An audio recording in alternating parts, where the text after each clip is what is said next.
two women very important in your life, and you kill them both.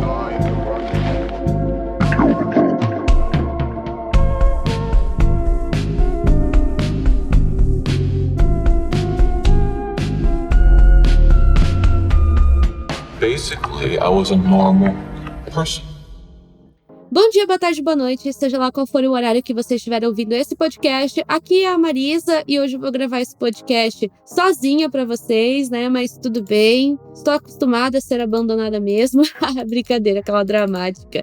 Então assim, gente, brincadeiras à parte, hoje a gente vai falar sobre um caso que é um caso que fazia muito tempo que eu falava que eu queria gravar. Fico triste que o Thiago não pôde participar do episódio de hoje, porque eu realmente queria gravar com ele esse episódio, porque é um caso que ele mesmo falou, nossa, você faz tempo que queria gravar, né? Que é o caso do Dennis Nilsen, que ficou conhecido como o serial killer carente. Eu lembro que quando eu conheci esse caso pela primeira vez, foi aquele caso que eu fiquei semanas pensando nele. Tanto que a primeira coisa que eu fiz foi mostrar, né, e contar a história pro meu namorado, e ele igualmente ficou chocado e ficou semanas, a gente ficou discutindo esse caso, porque faz muito sentido esse nome que ele recebeu de serial killer carente. Ao longo do caso, vocês vão pensar, nossa, é muito parecido com o caso do Dahmer, mas ao mesmo tempo ele é diferente do Dahmer, sabe? E esse caso aconteceu muito antes do Dahmer sequer pensar em cometer um crime, tá? Então, esse é o caso de hoje, mas como sempre, vocês sabem que a gente tem que fazer o nosso jabá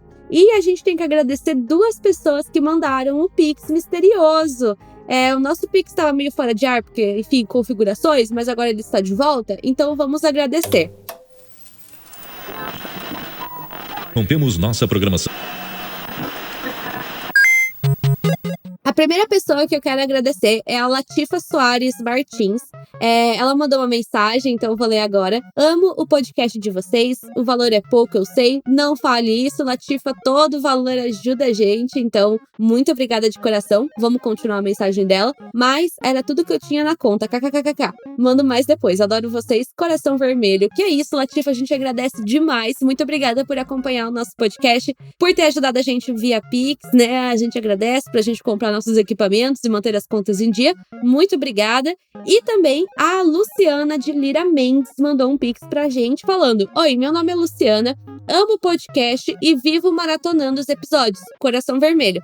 Parabéns pelos conteúdos, Luciana e Latifa, né? Luciana, muito obrigada pelo Pix. Com certeza, qualquer valor ajuda a gente.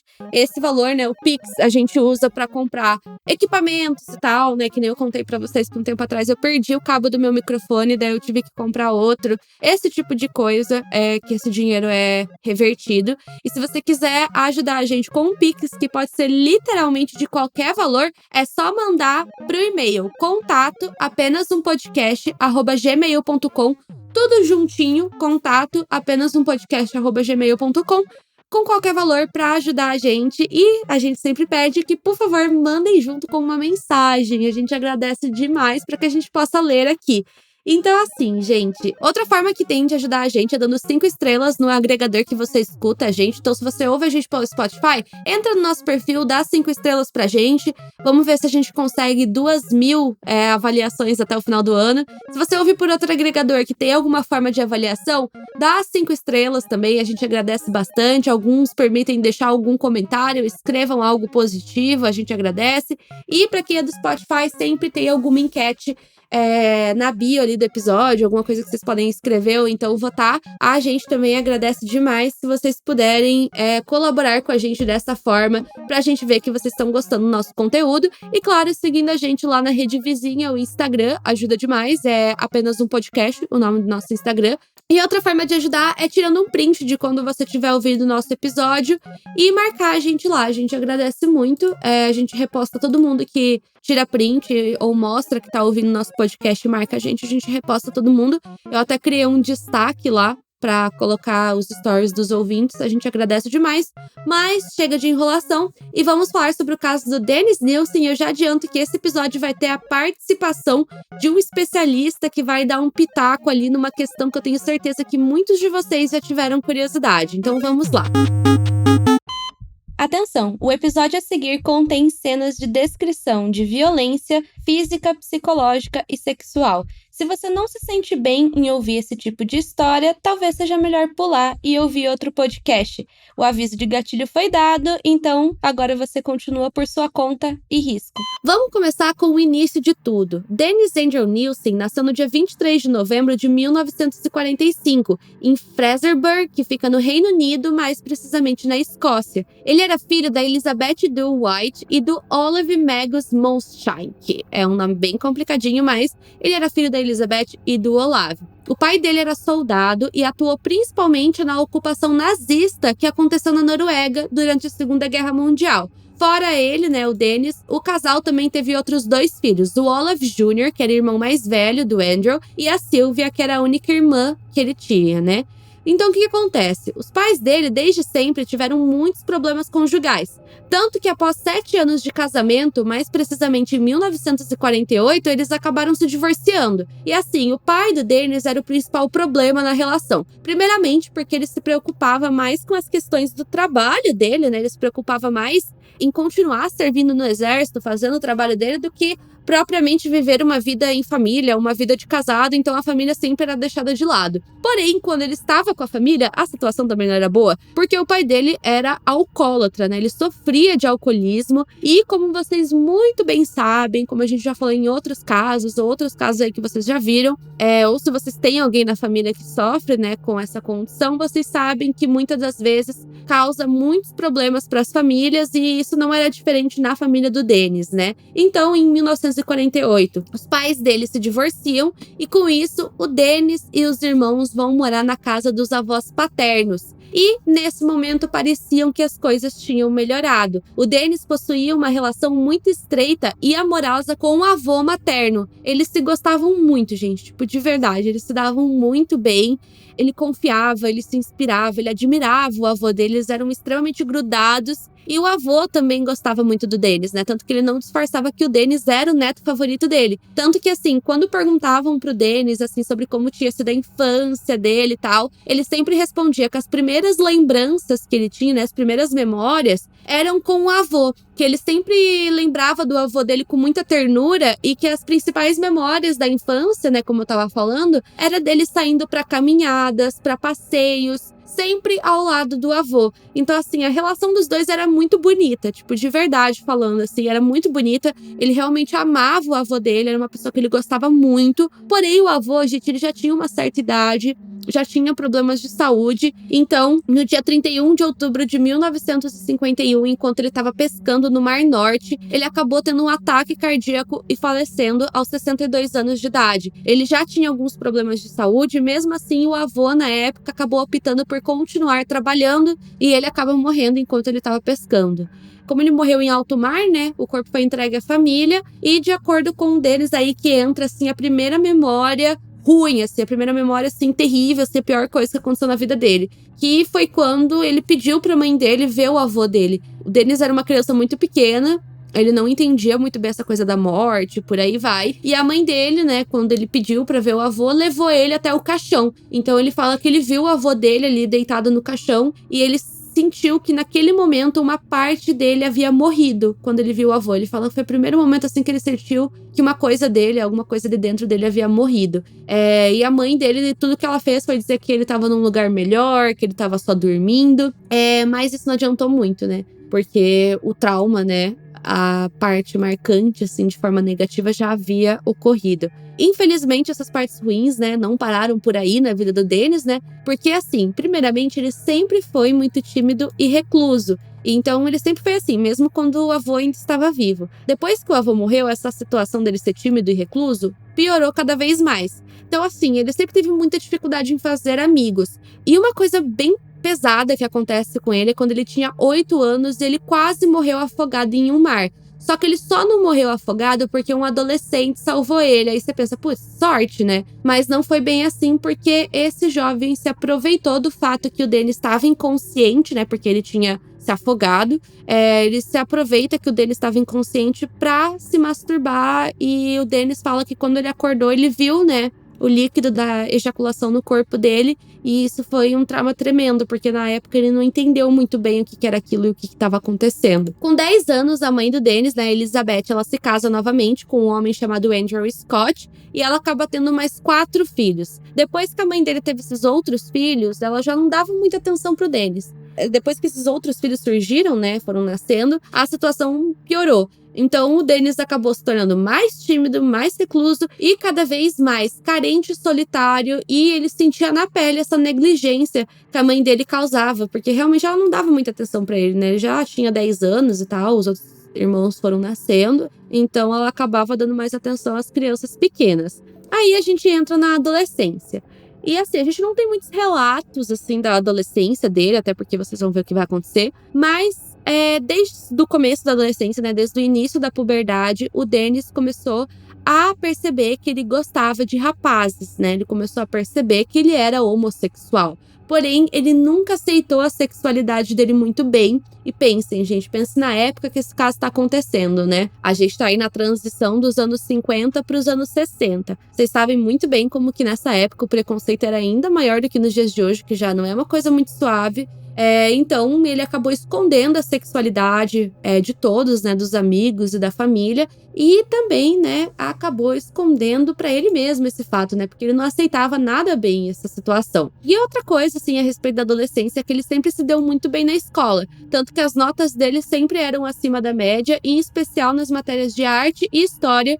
E eu trouxe essa informação porque ela vai fazer um pouco de sentido mais tarde, tá bom? Aos 16 anos, mais precisamente em 1961, ele se alistou no exército e a primeira função dele, né, dentro da corporação, vamos dizer assim, né, do exército, foi na função de cozinheiro. Mais tarde, ele até se tornou soldado, foi para algumas operações bem pesadas, aliás, mas ele se inicia dentro da cozinha do exército.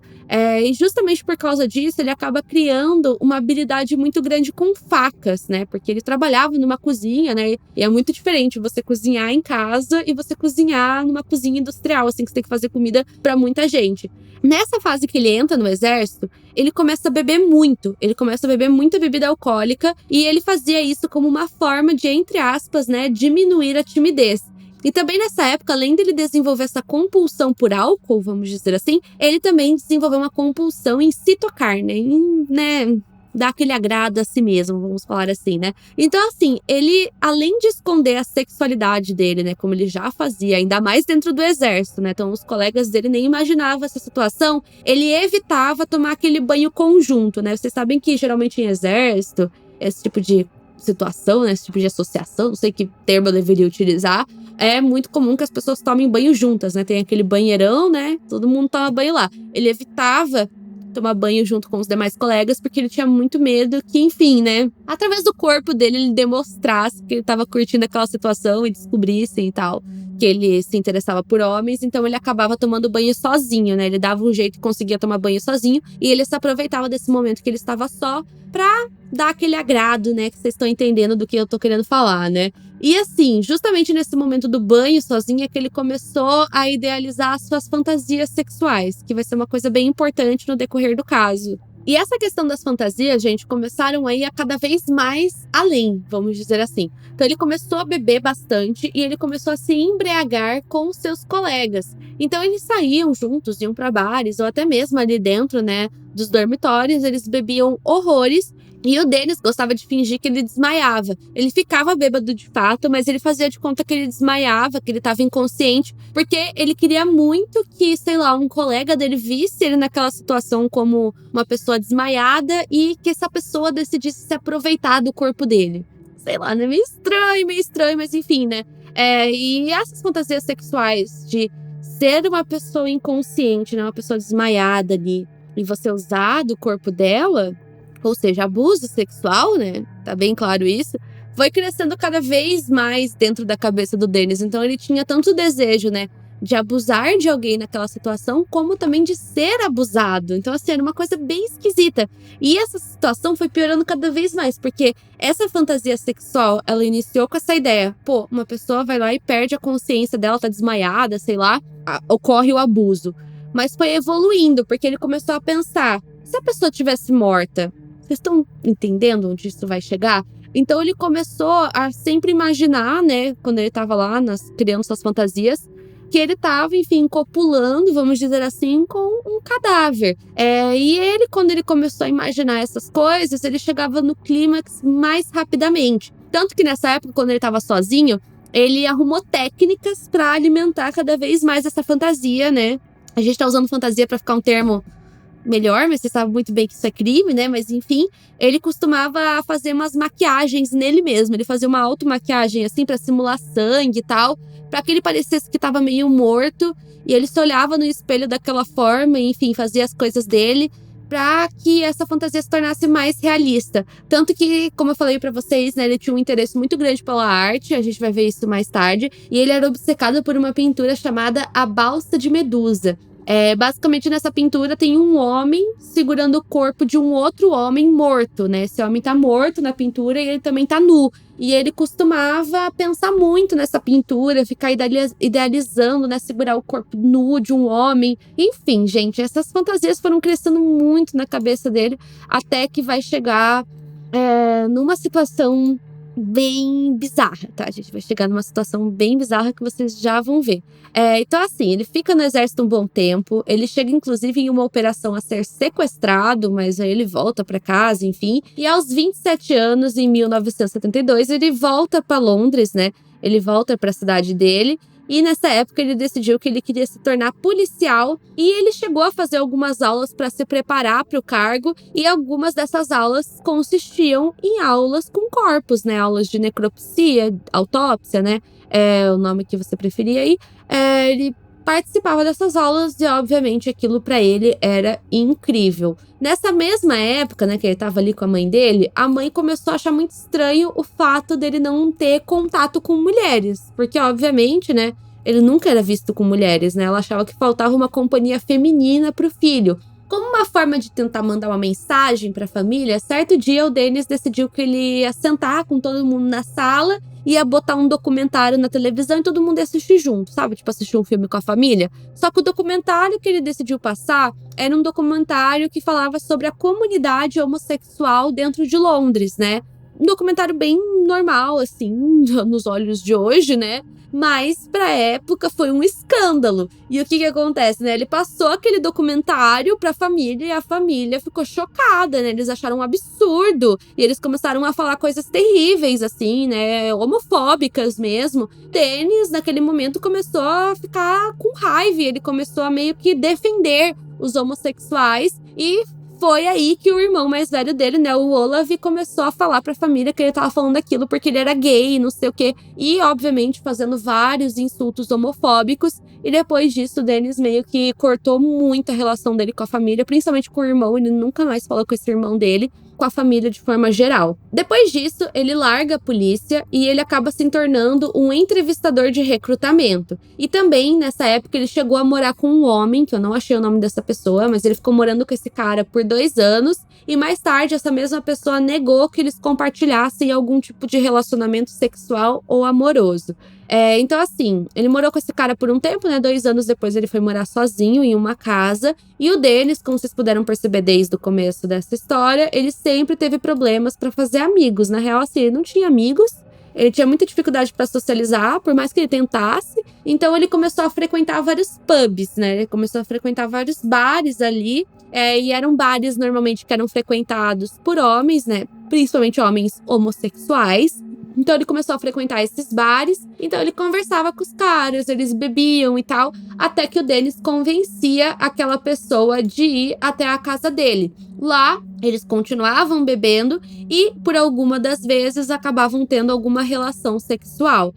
Então, no começo, era uma coisa assim, como é que eu posso dizer? Nada ilícita, vamos dizer assim. Ele ia lá, levava os caras pra casa, enfim, faziam a relação deles.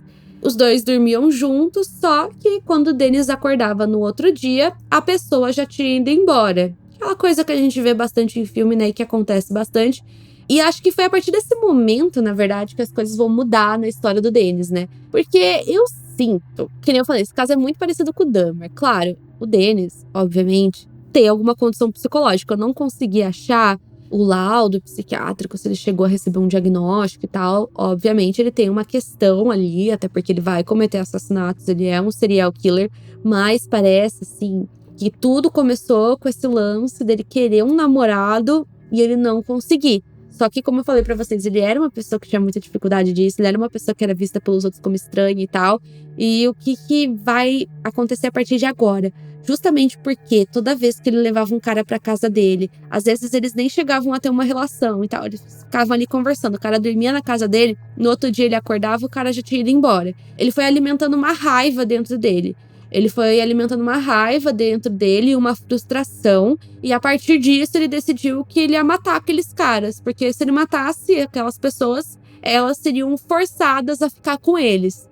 Vocês conseguem perceber que é uma coisa muito parecida com o caso do Dahmer, mas como vocês puderam ver pelas datas, aconteceu antes, né? Então, assim, ele mesmo relatou em algumas entrevistas depois que, apesar dele ter esses impulsos para cometer assassinatos, ele alegou que ele sentia um certo conflito dentro dele depois que ele matava essas pessoas, né? Então, basicamente, eu vou ler agora uma coisa que ele mesmo disse. Quanto maior a beleza de um homem, na minha opinião, maior era a sensação de perda e tristeza. Seus corpos nus me fascinavam, mas eu teria feito qualquer coisa para tê-los de volta vivos. Enfim, né, gente?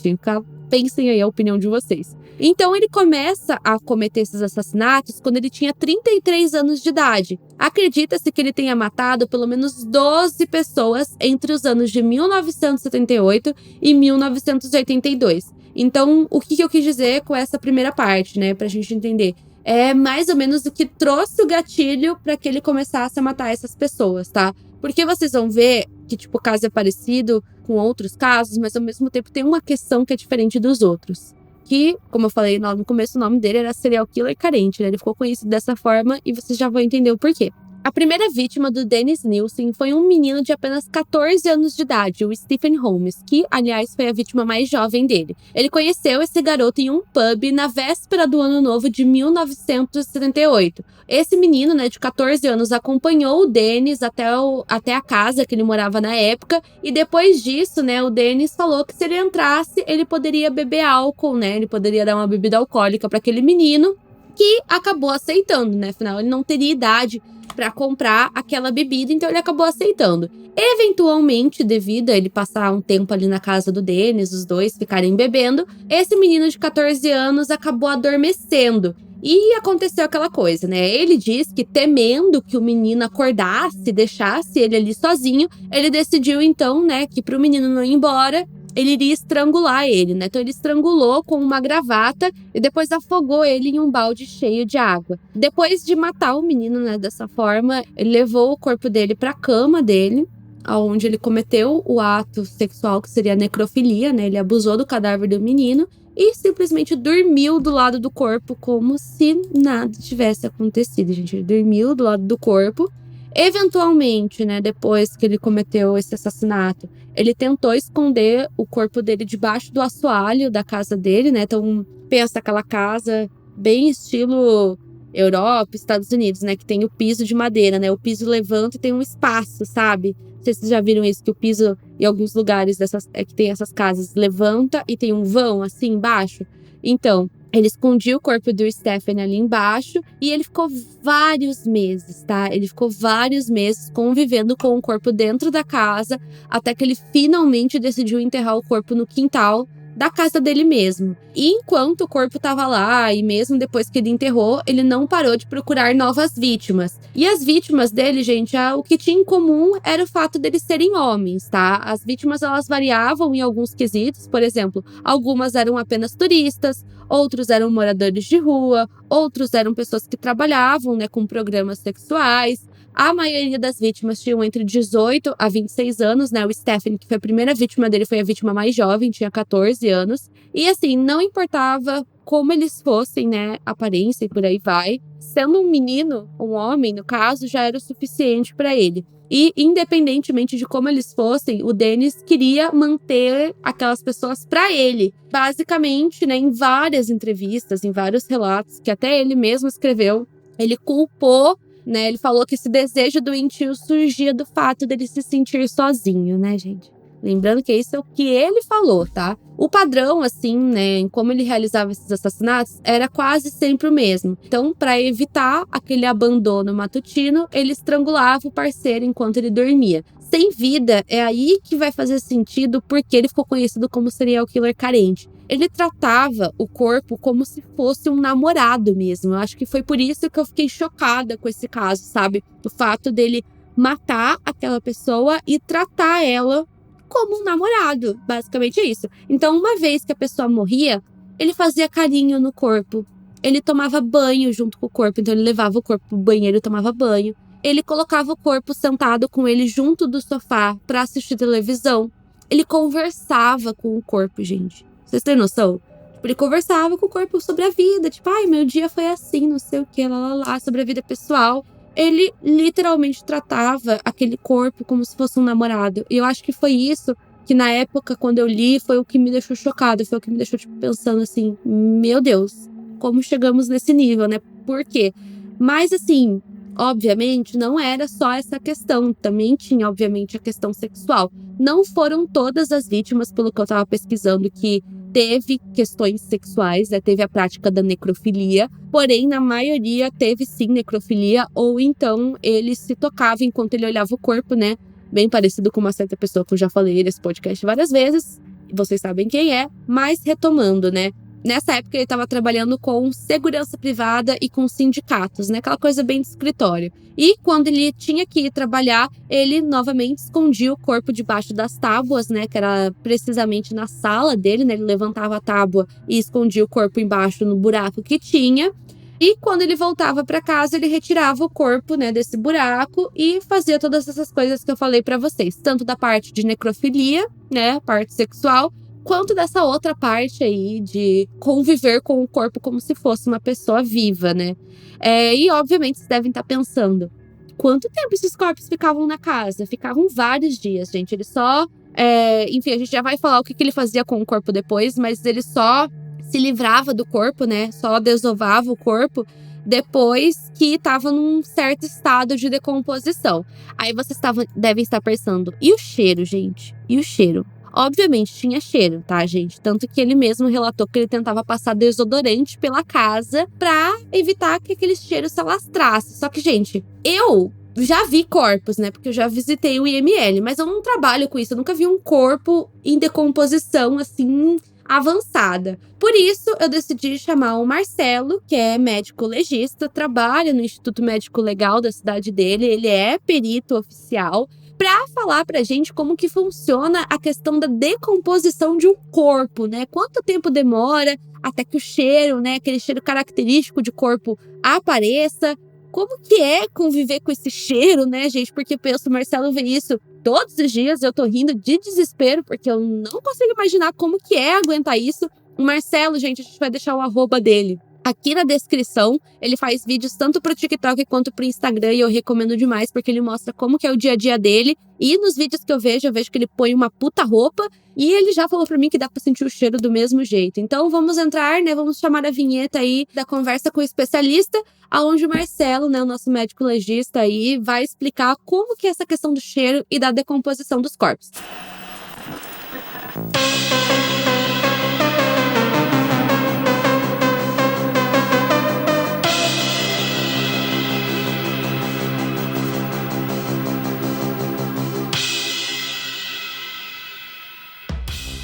Olá a todos, meu nome é Marcelo Rocha, sou perito médico legista e aproveito a oportunidade para parabenizá-la, Marisa, pelo seu trabalho fantástico. Para entender o cheiro, o odor cadavérico, é importante entender como acontece a decomposição do nosso corpo depois que nós perdemos a vida. Didaticamente, ela é dividida em fases. A primeira fase se chama autólise. Nas primeiras horas da morte, as nossas células param de receber nutrientes. Então elas começam também a acumular ácidos, passam por uma acidose local e começam a se destruir. Isso se chama autólise. Em poucas horas, as bactérias da nossa flora, da nossa microbiota normal, vão começar a se multiplicar. E aí sim vão iniciar as próximas fases da putrefação. Então, costumamos dizer que a fase da putrefação mesmo começa aí.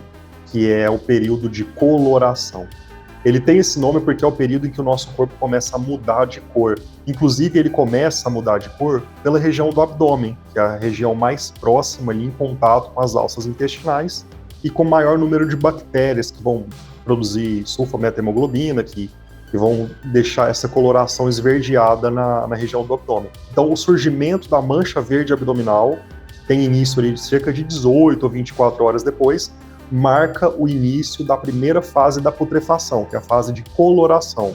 Uma outra fase bem definida é o período gasoso ou enfisematoso, que é o período que o nosso corpo começa a aparentemente ficar inchado, produzindo muitos gases, e são gases com extremo mau cheiro, ácido sulfídrico, amônia e outros gases de odor fétido. É importante lembrar que essas fases vão se sobrepondo. Em seguida, a terceira fase bem definida da putrefação se chama período colicoativo ou fase colicoativa. O corpo vai se desmanchar, se desfazer, se liquefazer, literalmente se liquefazer. Então, de forma resumida, depois da autólise inicial, nós temos os períodos da putrefação. Fase de coloração, fase gasosa e fase colicoativa. São períodos que se misturam, se sobrepõem. É difícil falar que quando um termina, o outro começa. Mas, de qualquer forma, em seguida a esses 3 períodos, nós vamos ter a esqueletização. É a partir desse momento que o corpo começa a virar um esqueleto. E agora sim nós podemos falar sobre a questão do cheiro e do odor. Logo no período de coloração, nós já vamos ter a produção por bactérias de substâncias com extremo mau cheiro. Durante a decomposição da matéria orgânica do nosso corpo, é produzido inclusive putrescina e cadaverina, que são responsáveis pelo cheiro característico da podridão. Chegar perto de um corpo que ainda está no período de coloração, um corpo que talvez tenha ali 3, 4 dias de morte, já é difícil, porque ele já produz muitas substâncias. Agora, chegar perto de um corpo que já está no período gasoso é ainda mais difícil, porque tem muitos gases fétidos. É algo que eu diria que é impossível sem uma máscara. Eu, pelo menos, não consigo. Agora, Marisa, entra uma outra discussão. Como que essas pessoas conseguiam ficar com os corpos lá no mesmo ambiente por dias? A gente tem que entender que essas pessoas fogem à normalidade. No caso, principalmente esses casos que tem relatos de necrofilia, não só ele, mas também o Jeffrey Dahmer. O que pra gente causa repulsa, causa asco, para eles causa excitação. Assim como a riparofilia, que são pessoas que se sentem atraídas por coisas que normalmente causam nojo. Espero ter contribuído um pouquinho e um grande abraço. Obrigado.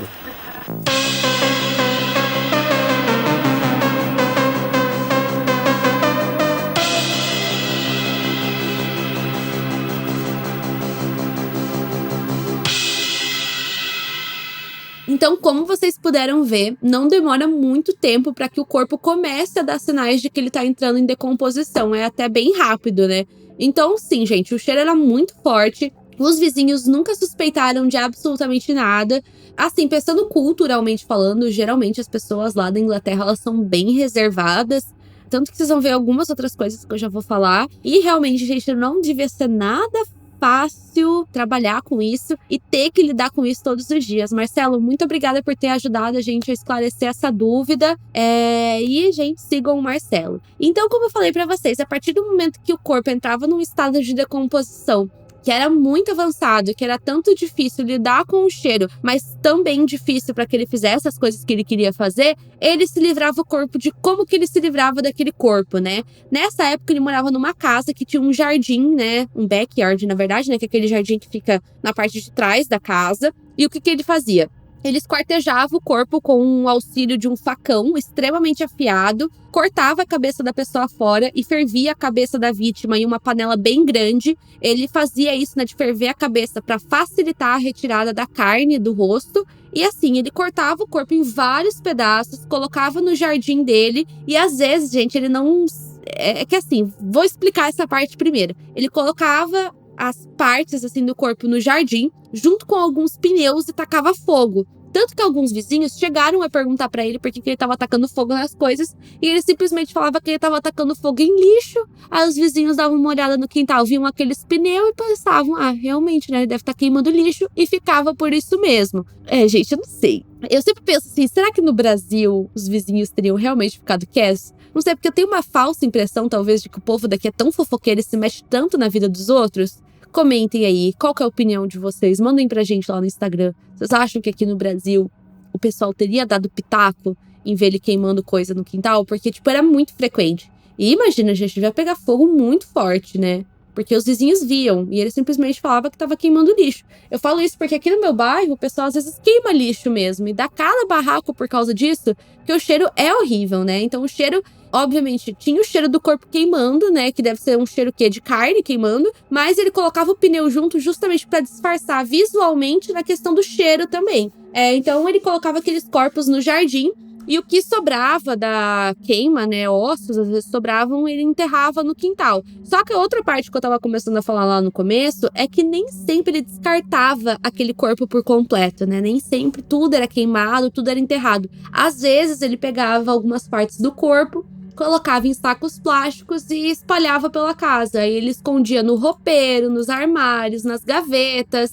Então assim, gente, essa questão do cheiro é o que realmente me pega. Mas eu acho que a pessoa, enfim, que convive muito com isso, pensando no quesito de pessoas que trabalham com isso, ou no caso deles, eu acho que a pessoa deve se acostumar um pouco com o cheiro, porque não é possível, gente. Porque, que nem eu falei pra vocês, o dia que eu fui visitar o IML, os corpos que estavam lá eram corpos que tinham acabado de chegar. Eu acho que só tinha um corpo que tava ali, há uns 2 dias. E era muito difícil o cheiro, gente. Era muito difícil o cheiro. Era bem forte.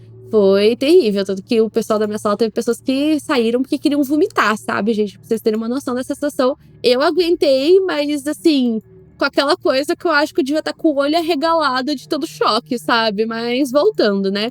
Então assim, nessa primeira fase, ele queimava os corpos no quintal. Vocês vão ver que depois ele vai ter que mudar o método dele, né? Mas a gente já vai chegar lá.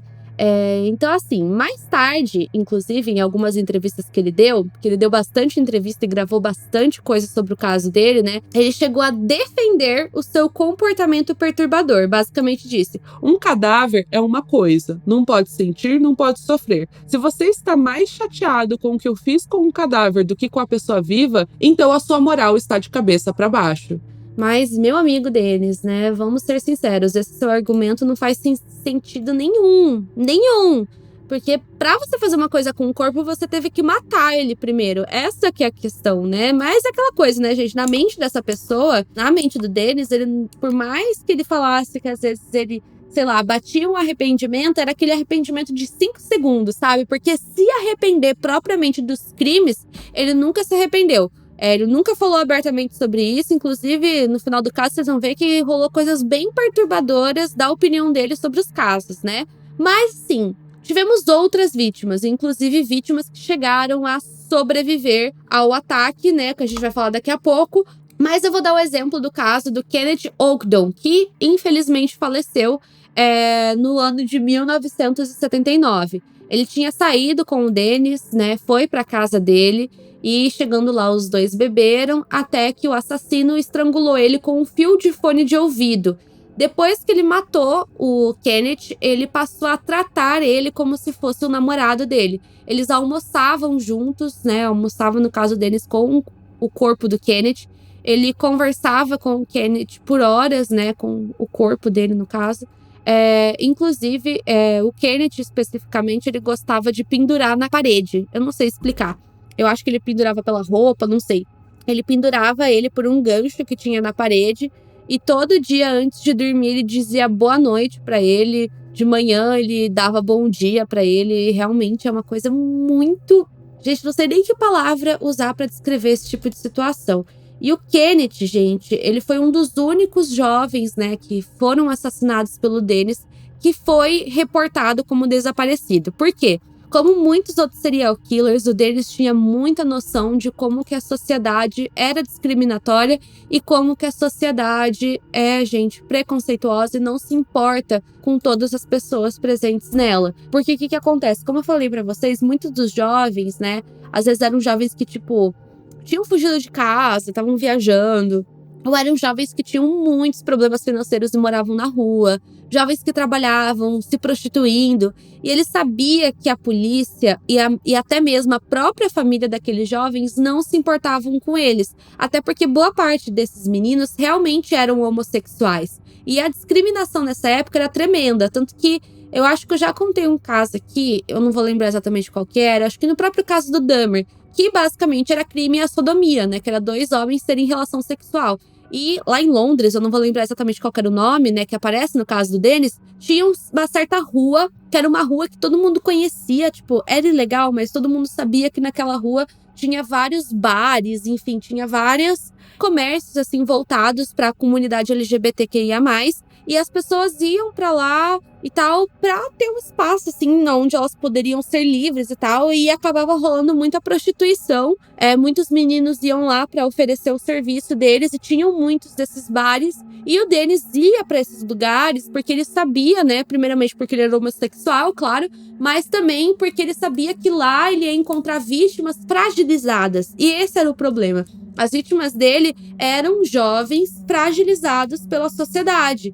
E isso é uma coisa muito forte, porque a gente vê que no caso do Dennis, até hoje, inclusive, muitas vítimas nunca foram identificadas. Porque teve toda a dificuldade para identificar o corpo, com certeza, porque ele cortava o corpo das vítimas, ele queimava e tal. E até para época que não tinha o DNA tão avançado e por aí vai, era muito difícil fazer a identificação daqueles corpos. Mas também muitos dos corpos não foram identificados, né? Ou o que a polícia conseguiu achar de evidência daquela pessoa, porque nem a família reportava o desaparecimento. Então eram pessoas que viviam totalmente às margens da sociedade, tipo, totalmente às margens da sociedade. E inclusive a própria família às vezes expulsava essas pessoas de casa. E ele sabia disso, até porque na época ele trabalhava com seguro, ele trabalhava com essas coisas assim que envolvia pessoas de camadas mais frágeis da sociedade, né, de camadas mais pobres. E ele via aquilo na prática, ele sabia como é que o mundo funcionava, né? E muitos assassinos fazem isso, tá? Muitos assassinos, por exemplo, matam garotas de programa, justamente pensando nisso, porque a polícia, a sociedade tem esse preconceito, né? Tem o preconceito contra garotas de programa, até hoje tem preconceito contra homossexuais, preconceito contra pessoas com deficiência, negras, e os assassinos, eles sabem disso. E esse que é o problema, eles sabem disso.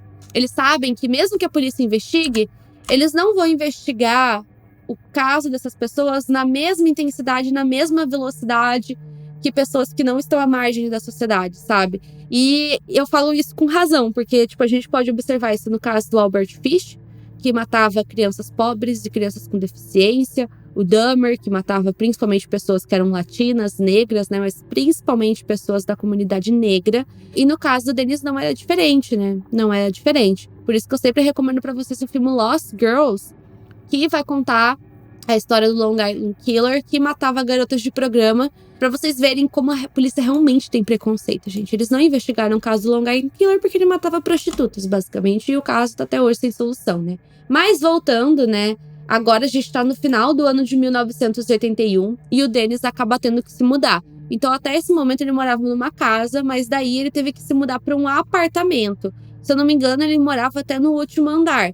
Só que por causa disso, obviamente, os vizinhos dele iam ser mais próximos ainda. E também ele não ia ter um quintal para enterrar e até a fogo ao corpo das vítimas. Então por causa disso, ele passou, né, a mudar a tática dele, né? Esse apartamento também ficava em Londres, mais precisamente localizado na Cartland Gardens, número 23. E foi aí que o Dennis vai ter uma ideia que, graças a Deus, vai ferrar ele, que é a ideia de cortar os corpos em vários pedaços e jogar esses pedaços pelo vaso sanitário. Porque, basicamente, ele presumia que jogando a carne pelo vaso sanitário, ela iria meio que afundar o suficiente ou se deteriorar e ir parar lá no esgoto, né? Ou seja, ele ia dar descarga e assumia para o esgoto e nunca seria encontrado, né, gente? Então, assim, daria certo, entre 1 milhão de aspas, esse plano aí que ele estava elaborando, só que ele não contava que o prédio que ele estava morando tinha encanamento extremamente antigo. E o que acontece, né, que aquele encanamento não estava preparado para, enfim, essa tarefa, vamos dizer assim, né, de conduzir pedaços de carne humana. Então, conforme o tempo foi passando nesse apartamento, ele matou 4 pessoas, né? Conforme o tempo foi passando, que ele estava nessa nova casa, o encanamento começou a dar problema. E isso começou a afetar os vizinhos, né, do prédio, né? Começou a afetar as pessoas que moravam lá. Inclusive, na época, tinha um vizinho, né, que estava reformando o apartamento e ele já tinha que chamar os encanadores para fazer a reforma. Então, eu já adianto que eles vão chamar encanadores, mas antes disso, eu quero dar o exemplo de mais 2 vítimas que sobreviveram, para que vocês possam ter uma noção de como essa coisa do preconceito, ela realmente existe, gente, porque tenho certeza que a maioria dos nossos ouvintes não tem essa dúvida, mas às vezes quando eu vou contar alguns casos, o pessoal fica na dúvida se isso realmente existe, sabe? E existe. Para vocês terem uma noção, em novembro de 1981, o Dennis tentou atacar um jovem de 19 anos que conseguiu escapar. Esse jovem escapou praticamente ileso e na época, né, depois que o Dennis vai preso, esse jovem, né, que não foi identificado, presta, né, o seu depoimento.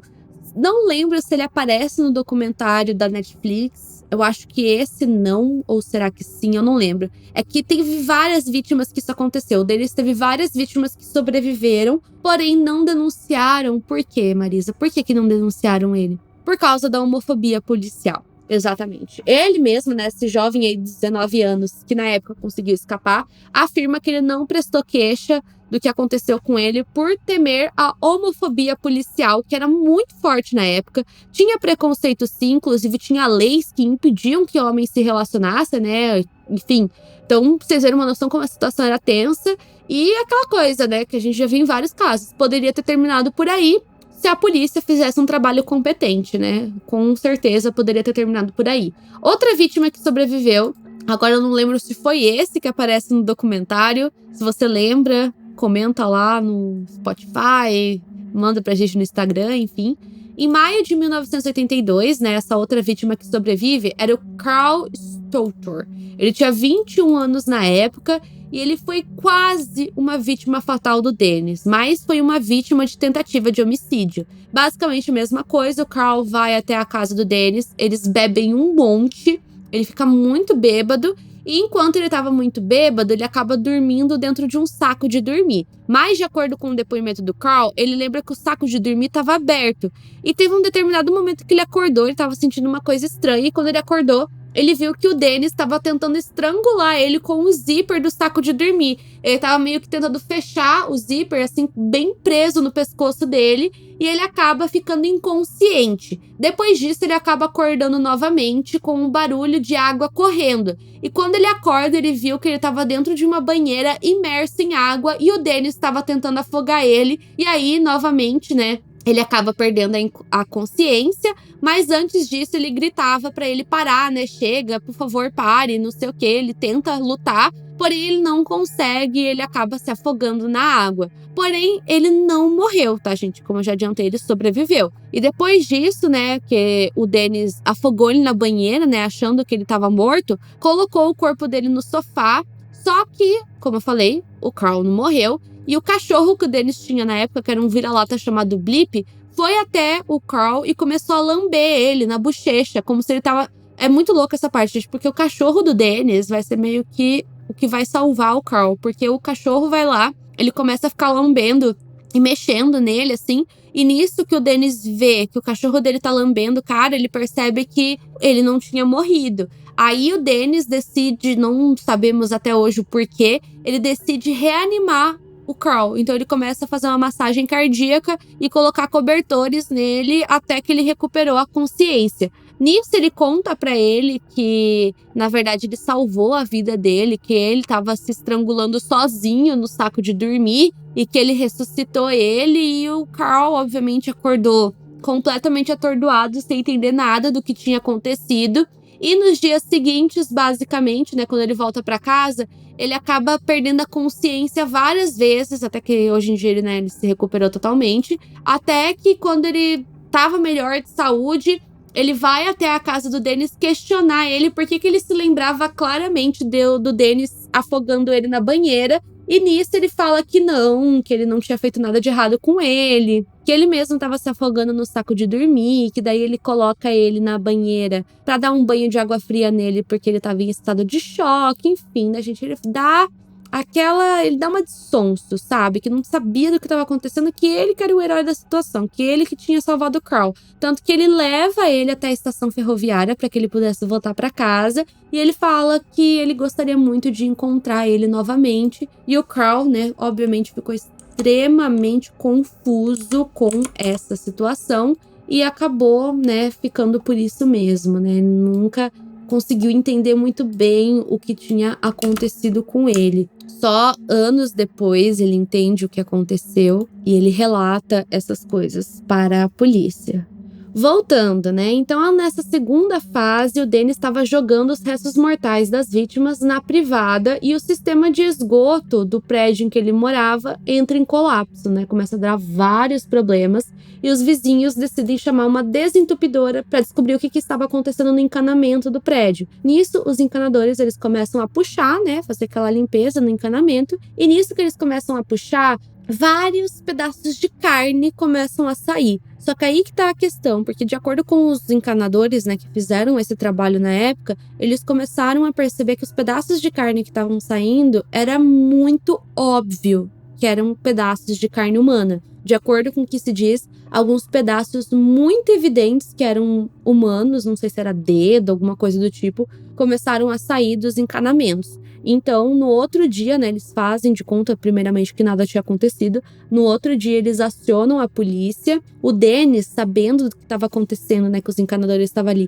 ele tenta dar uma limpada no próprio encanamento, mas não vai dar certo, porque no outro dia, daí, os encanadores vão junto com a polícia e eles conseguem fazer uma busca mais minuciosa e mais a fundo, né? Então eles vão investigando todo o encanamento do prédio até que eles conseguem rastrear que aquela carne humana que estava saindo do encanamento estava vindo do apartamento do Dennis. Nisso, eles vão até o apartamento dele, o Dennis estava lá e imediatamente, né, de acordo com os policiais que entraram no apartamento dele, assim que eles colocaram os pés lá, eles sentem o aroma de carne podre, né, de carne em decomposição, e era cheiro de corpos em decomposição. Quando eles perguntam pro Dennis aonde estava o restante dos corpos, né, porque não tinha como ele escapar, né, estava bem óbvio o que estava acontecendo, o Dennis calmamente mostrou para eles um saco de lixo aonde havia partes de corpos guardados dentro do seu guarda-roupa. Então, no dia 9 de fevereiro de 1983, o Dennis foi preso.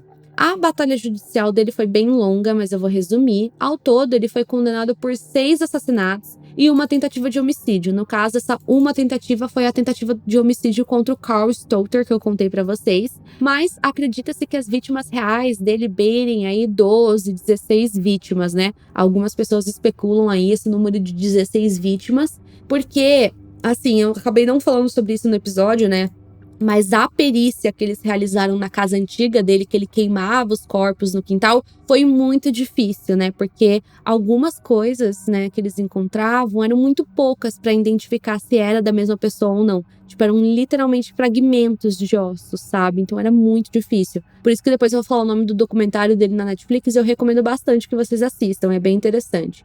Ele nunca expressou um remorso real sobre os crimes que ele cometeu e também nunca demonstrou interesse em sair da prisão, né, em ser livre, né? Parecia que ele se conformou com a condenação que ele recebeu, que foi de prisão perpétua.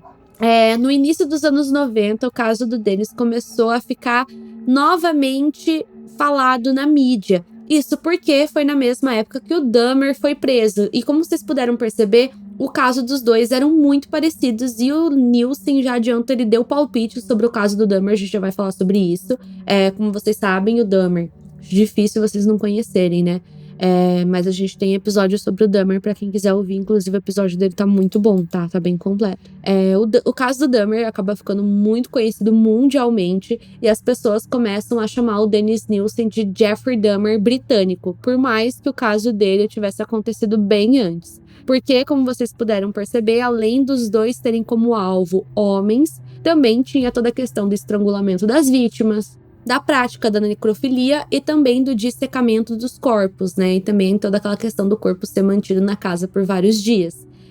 Porém, né, quando eles perguntaram pro Nilce o que ele achava do caso do Dahmer, e até mesmo perguntaram pra ele sobre a parte do canibalismo, né, eles perguntaram pro Dennis se ele havia praticado canibalismo com as vítimas, tudo que ele respondeu foi: eu sou estritamente um homem de bacon e ovos. Pelo menos é o que ele disse, né? É o que ele disse, que ele era um homem de bacon e ovos, então ele não teria praticado canibalismo, né? De qualquer forma, ele permaneceu encarcerado pelo resto da sua vida na prisão Fulstanton, não sei como é que fala, que fica em Yorkshire, no Reino Unido, e morreu no dia 12 de maio de 2018, aos 72 anos, após sofrer uma ruptura de um aneurisma da aorta abdominal.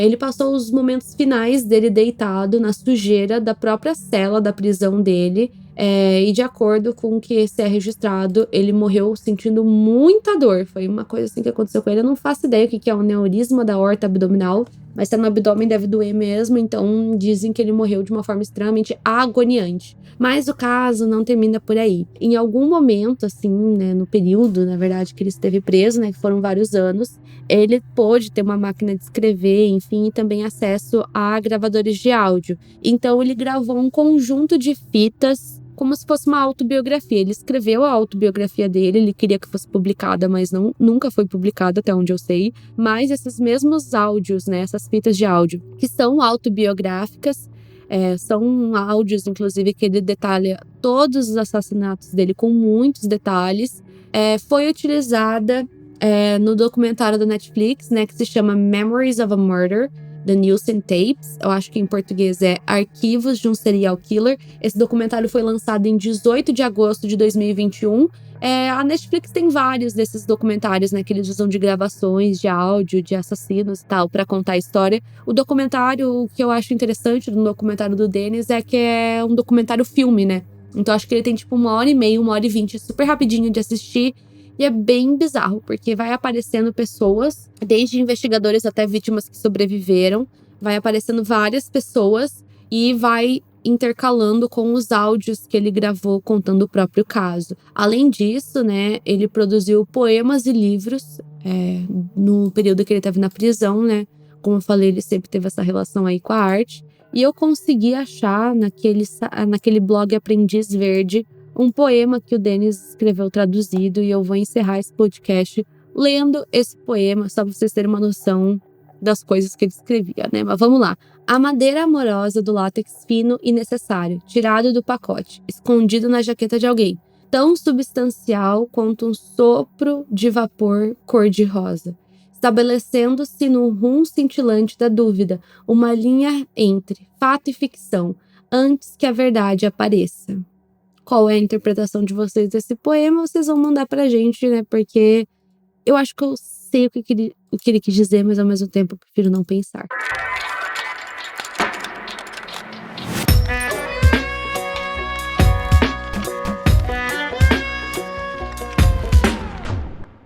Bom, gente, esse foi o podcast de hoje. Meu momento 5 centavos vai ser super rápido. Basicamente, tudo que eu tenho a dizer é que esse caso é muito estranho, na minha opinião, em vários níveis. É estranho. E é estranho pensar, enfim, todas as coisas que ele fez, a relação que ele tinha com os corpos. E, cara, não sei o que mais eu devo pensar sobre esse caso, pra falar a verdade, né? Como eu falei, já foi um caso que eu pensei demais. Fiquei com bastante tempo esse caso na minha cabeça. E eu acho... Sei lá, gente. Ai, gente, eu não sei o que pensar. Só sei que é bizarro mesmo. Qual que é a opinião de vocês? Eu queria muito saber, ainda mais porque eu gravei sozinha, eu não consigo saber a opinião de outra pessoa aqui, né? Mas é muito bizarro. Espero que vocês tenham, enfim, curtido o episódio de hoje. Semana que vem estaremos de volta. Se vocês tiverem alguma sugestão de caso, só mandar pra gente, que a gente está sempre lendo. E é isso, gente. Muito obrigada a todo mundo que ficou aqui no final. Não sei o que pensar. Já falei demais desse caso. E é isso, gente. Muito obrigada.